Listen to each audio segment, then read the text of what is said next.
সংখ্যালঘু ভোটের বিষয় এজন্যই তাৎপর্যপূর্ণ, কারণ বাংলা তৃণমূল কংগ্রেস এর আগে একাধিকবার বিষয়টি সামনে এসেছে যে সংখ্যালঘু ভোটের উপর দাঁড়িয়েই রয়েছে তৃণমূল কংগ্রেসের সরকার। সে জায়গায় দাঁড়িয়ে এবারের যে নির্বাচন, রূপালী, এই সংখ্যালঘু ভোট, একদিকে এসআইআর আমরা দেখলাম, এসআইআরও প্রচুর এই ধরনের সংখ্যালঘুদের নাম কর্তন হয়েছে এমনটাও খবর উঠে আসছে। পাশাপাশি এই যে এসআইআর, তার প্রভাব যেরকম ভোট বাক্সে পড়ছে, সংখ্যালঘু ভোটের সঙ্গে একটা যোগ রয়েছে। সে জায়গায় দাঁড়িয়ে এই যে সংখ্যালঘু ভোট, এর আগের যদি আমরা ইতিহাস দেখি, আগের নির্বাচনগুলো ফিরে তাকাই এবং এবারের নির্বাচন, কোথাও না কোথাও কিন্তু তৃণমূল কংগ্রেস কিন্তু একটা চাপের মধ্যে রয়েছে। মানে যেহেতু এসআইআরও হলো এবং তারপর যেভাবে নাম কাট হলো, নাম কর্তন হলো, এবং কোথাও না কোথাও গিয়ে কিন্তু একটা প্রভাব কিন্তু ভোট বাক্সে এবারে পড়বে। একেবারে আমরা সংখ্যালঘু ভোট নিয়ে আলোচনা করছিলাম এবং 2021-এর যদি তুমি রেজাল্ট দেখো, 2021-এ কিন্তু একেবারে 27% যে ভোট ছিল আমাদের পশ্চিমবঙ্গে, 30% সংখ্যালঘু রয়েছে, সেক্ষেত্রে কিন্তু 27% ভোট কিন্তু টিএমসির দিকেই গিয়েছিল। এবং একেবারেই যে 2021 সালে সেখানে 75 থেকে 80% ভোট মুসলিম ভোট, এবং গোটা ভোটের যে পার্সেন্টেজ সেটা কিন্তু পুরোটাই টিএমসির দখলে, তৃণমূল সরকারের দখলে। এবং সেখানে আমাদের গোটা বাংলায় যদি দেখি, সেখানে 112টি জায়গা যে কেন্দ্র রয়েছে সেখানে মুসলিম অধ্যুষিত জায়গা রয়েছে। সেখানে মুর্শিদাবাদ রয়েছে, মালদা রয়েছে। মুর্শিদাবাদের কিছু কিছু জায়গায় কিন্তু 50% মুসলিম অধ্যুষিত এলাকা, এবং সেখানে এই যে 112টি কেন্দ্র, সেই 112টি কেন্দ্রের মধ্যে কিন্তু 106টিতে তৃণমূল জিতেছিল। এবং অন্যদিকে 2026-এ যে আরো একটি বড় যে বিষয় দেখা যাচ্ছে, এটা গেল 2021-এর 106টা আসন তাদের অধীনে আছে, কিন্তু 2026-এ আমরা যেটা প্রথম থেকেই দেখতে পাচ্ছি যে একটা বিগ ফ্যাক্টর হুমায়ুন কবির, তিনি এলেন নতুন দল নিয়ে, এবং তার যে আধিপত্য তার এরিয়াতে বা তার এলাকায়, সেটা একেবারে পরিষ্কার যে তার দখলে কিন্তু অনেক ভোটার ছিল এবং তার মুখ থেকে কিন্তু তৃণমূলে অনেকেই ভোট দিত। কিন্তু তিনি একের পর এক বিস্ফোরক মন্তব্য করেছেন, তৃণমূলে কাজ হচ্ছে না বা টিএমএলএ ভোট ভাগ হওয়ার একটা সম্ভাবনা রয়েছে। এক্স্যাক্টলি, ভোট ভাগ হওয়ার একটা সম্ভাবনা রয়েছে। এবং সেক্ষেত্রে হুমায়ুন কবিরকে কিন্তু আবার আজকে যে আমরা একটা ছবি দেখলাম যে হুমায়ুন কবিরের গাড়ি ভাঙচুর করা হয়েছে, তাকে পাঠিয়ে দেওয়া হয়েছে, সেক্ষেত্রে কিন্তু কাঠগড়ায় তৃণমূল কংগ্রেস। অর্থাৎ এইবারের ভোটে কিন্তু এই যে মুসলিম ভোটের যে পার্সেন্টেজ 75 to 83, এই শতাংশটা কিন্তু ভাগাভাগি হওয়ার একটা বিশাল সম্ভাবনা। পাশাপাশি বাম এবং কংগ্রেসও রয়েছে, তার সঙ্গে বাম এবং কংগ্রেসও রয়েছে, এবং সেক্ষেত্রে মুসলিম ভোট কার দিকে যায় সেটা কিন্তু একেবারেই বিশাল বড় একটা জায়গা নেবে এইবারের যে ভোট রয়েছে। এবং ভোটের রেজাল্টেই সেটা হয়তো দেখা যাবে, 4 মে আমরা রেজাল্ট দেখতে পাবো। সেক্ষেত্রে কিন্তু একেবারে রেজাল্ট পরিষ্কার হয়ে আসবে। এবং সেই আলোচনাতেই আমরা ছিলাম যে এখনো পর্যন্ত 79% ভোট রয়েছে, এবং সেই পার্সেন্টেজ কোথায় কি রয়েছে, দক্ষিণ দিনাজপুর এগিয়ে রয়েছে, অন্যদিকে কিছু পিছিয়ে রয়েছে। এবং আমরা দেখেছি সকাল থেকে কিন্তু সেই জায়গায় পশ্চিম মেদিনীপুর এগিয়েছিল অনেকটা ভোট শতাংশ নিয়ে। মোটামুটি যদি বাংলার পার্সেন্টেজ দেখি, সেক্ষেত্রে কিন্তু গড়ে বলা যায় যে 70% ভোট কিন্তু সব জায়গাতে ইতিমধ্যে হয়ে গিয়েছে। আমরা আরো বিস্তারিত জানবো। এই মুহূর্তে আমাদের সঙ্গে সরাসরি নিউজ রুম থেকে আমাদের প্রতিনিধি এবং সহকর্মী রয়েছে জয়দীপ এবং মর্তুজা। জয়দীপের কাছে সরাসরি চলে যাব। জয়দীপ, এই মুহূর্তের আপডেট কি, ভোটের হাল হকিকত কি বাংলার বুকে? এই মুহূর্তে প্রায় বলা যায় 70%, প্রায় 79% ভোট পড়েছে এই মুহূর্তে। এবং বিশেষ করে বলা যায় যে সব থেকে বেশি ভোট পড়েছে শামশেরগঞ্জে, অর্থাৎ শামশেরগঞ্জে প্রায় 77.53% ভোট পড়েছে।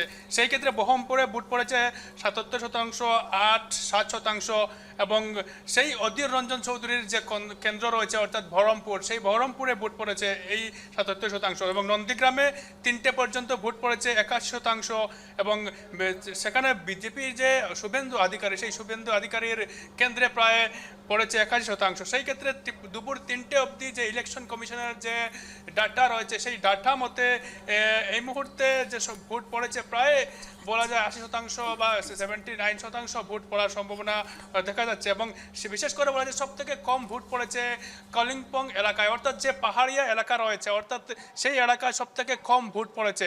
অর্থাৎ এই মুহূর্তে বেশ কয়েকটি এলাকায় বিশৃঙ্খলা বা বিজেপি প্রার্থীদেরকে মারধর বা তৃণমূলের যে গুন্ডাগিরির খবর আসছে, এবং বেশ কয়েকজন প্রার্থীর গাড়ি ভাঙচুরের খবর আসছে পশ্চিমবঙ্গ থেকে।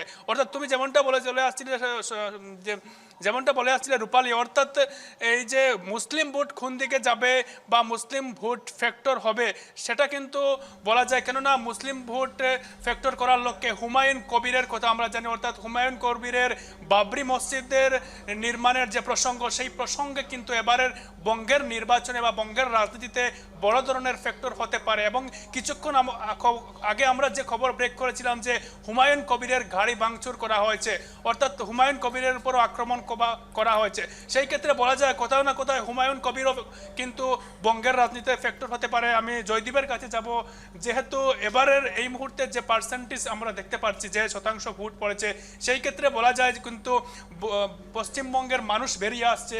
পশ্চিমবঙ্গের মানুষ এবার বাড়ি থেকে বেরিয়ে এসে ভয় ভীতি তারা ভেদ করে তারা এবার ভোট দিতে আসছে। একদমই মর্তুজা। যদি আমরা 15ই মার্চ আমাদের 5টা রাজ্যের ভোটের দিনক্ষণ ঘোষণা করেছিল ইলেকশন কমিশন, তখন জ্ঞানেশ কুমারের একটাই মেসেজ ছিল ভোটারদের প্রতি, ফ্রি অ্যান্ড ফেয়ার ইলেকশন। এবং তিনি বারবার যে কম বেশি 1 ঘন্টার প্রেস কনফারেন্স করেছিলেন, সেখানে তিনি বলেছিলেন this is the festival of democracy, অর্থাৎ গণতন্ত্রের উৎসব। আর আমরা জানি গণতন্ত্রের মানুষের শেষ কথা, অর্থাৎ আপনারা বাইরে বেরিয়ে আসুন। আমরা দেখেছি এই যে 1 মাস প্রায় প্রথম দফার ভোটের আগে প্রচার অভিযান চলেছে, আমরা দেখেছি সেন্ট্রাল ফোর্সকেও আপনারা ভোটের জন্য বেরিয়ে আসুন, ভয় পাবেন না, এই ধরনের পোস্টার হাতে আমরা রুট মার্চ করতে দেখেছি। ইভেন অনেকগুলো উপদ্রুত জায়গা বা সেন্সিটিভ বুথ অঞ্চল যেগুলো, সেখানে আমরা দেখেছি এসপি ডিএমদের গিয়ে কনফিডেন্স বিল্ড আপ করতে, অর্থাৎ আমরা আছি, প্রশাসন আপনাদের সঙ্গে আছে, ভয়ের কোনো কারণ নেই, আপনারা যান, ভোটের দিন ভোট দিন, ইত্যাদি ইত্যাদি ব্যাপার। তো এই যে বিকেল 3টে মানে 7টা থেকে শুরু হয়ে 5টা অবধি ভোট গ্রহণ চলবে, বিকেল 3টে মানে প্রায় 8 ঘন্টা ভোট হয়েছে, হাতে আর 2 ঘন্টা রয়েছে। 3টে অবধি 79.02, আমি যদি এটাকে রাউন্ড ফিগার করি, ইদার 79 বা ইদার 80, মানে অ্যারাউন্ড 80% 3টে অবধি হাতে যেখানে 2 ঘন্টা আছে, মানে এটা ব্যাপক। এইটা এখানে দুটো জিনিস হতে পারে, একটা হচ্ছে কি হয় মানুষ পরিবর্তন চাইছে, কিংবা এই যে এসআইআর এর নামে যে একটা ক্যাওয়াটিক সিচুয়েশন, বিপত্তি বা প্যানিক তৈরি হয়েছিল মানুষের মধ্যে, সেইখান থেকে মানুষ বেরোতে চাইছে। কারণ আমরা যদি দেখি বাংলার যেসব জায়গায় ভোট হচ্ছে, উত্তর দিনাজপুর, দক্ষিণ দিনাজপুর, মালদা, মুর্শিদাবাদ, এইখানকার ম্যাক্সিমাম শ্রমিক পরিযায়ী, তারা হয় ওয়েস্ট ইন্ডিয়া বা সাউথ ইন্ডিয়া এইসব জায়গায় থাকে। এবার আমরা যদি গত 1 সপ্তাহ 10 দিনের যদি আমরা ট্রেনের হিসাব দেখি, যেগুলো আমাদের হাওড়াকে কানেক্ট করছে বা গুয়াহাটিকে কানেক্ট করছে, আমরা দেখব ট্রেনে তিল ধারণের জায়গা নেই, মানে রিজার্ভেশন কম্পার্টমেন্টেও বসে শুয়ে মানুষ আসছে। তাদের একটাই উপলক্ষ যে যদি বা মনে একটা আশঙ্কা, যদি আমরা ভোট না দিই এবার হয়তো আমাদের নামটা কাটা যাবে, এই একটা ভয়ভীতি যেমন কাজ করেছে। কিছুটা কাজ করেছে যে তারা হয়তো মনে করছে যে 15 বছর বাংলায় একটা প্রতিষ্ঠান বিরোধী হাওয়া, সেই হাওয়ায় আমরা গা ভাসাই, সরকার বদল করে দেখি। কারণ বিজেপির যে সংকল্পপত্রে অনেক কিছু বলা আছে, তার মধ্যে আছে 3000 টাকা অন্নপূর্ণা ভাণ্ডার, তার মধ্যে আছে যারা প্রসূতি তাদেরকে এককালীন ভাতা। ইভেন শ্রমিক ভট্টাচার্য, রাজ্য বিজেপির সভাপতি শ্রমিক ভট্টাচার্য প্রেস কনফারেন্স করে এটাও বলেছে যে সাংবাদিকদের দলমত নির্বিশেষে ভেদাভেদ না করে সাংবাদিকদের আমরা 5000 টাকা করে ভাতা দেব। অর্থাৎ এই যে ভাতার রাজনীতি, ফিবিস, এই ব্যাপারটা সংকল্পপত্রে পরতে উল্লেখ আছে।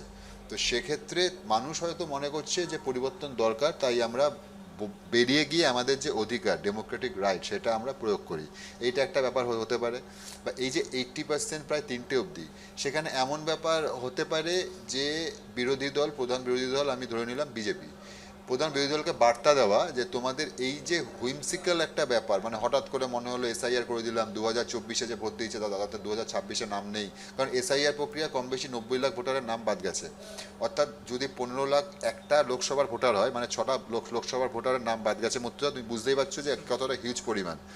তো এবার সুপ্রিম কোর্টে যে মামলা চলেছে সেখানে সুপ্রিম কোর্ট বলেছে 21 তারিখের লিস্টে যাদের নাম থাকবে তারা 23 তারিখে ভোট দিতে পারবে, যাদের নাম 27 তারিখে থাকবে তারা 29 তারিখে ভোট দিতে পারবে। কিন্তু আমরা দেখেছি 21 তারিখের লিস্টে মাত্র 136 জন ফিরেছে, মানে 136 জন, মানে নোটাতে সম্ভবত আমরা যদি দেখি 136টা ভোট পায়। আচ্ছা, আরেকটা কথা, যেহেতু এত যে ভোট বৃদ্ধি পাচ্ছে বা অর্থাৎ যে পার্সেন্টেজটা বৃদ্ধি পাচ্ছে, সেই ক্ষেত্রে বলা যায় কিন্তু গত লোকসভা নির্বাচনে যে হারে ভোট দিতে আসছে মানুষ, অর্থাৎ গত লোকসভা নির্বাচন বা তার আগের যে বিধানসভা নির্বাচনের যে পার্সেন্টেজ, সেই পার্সেন্টেজকে টপকে আরও কিন্তু অধিক সংখ্যক বৃদ্ধি হবে।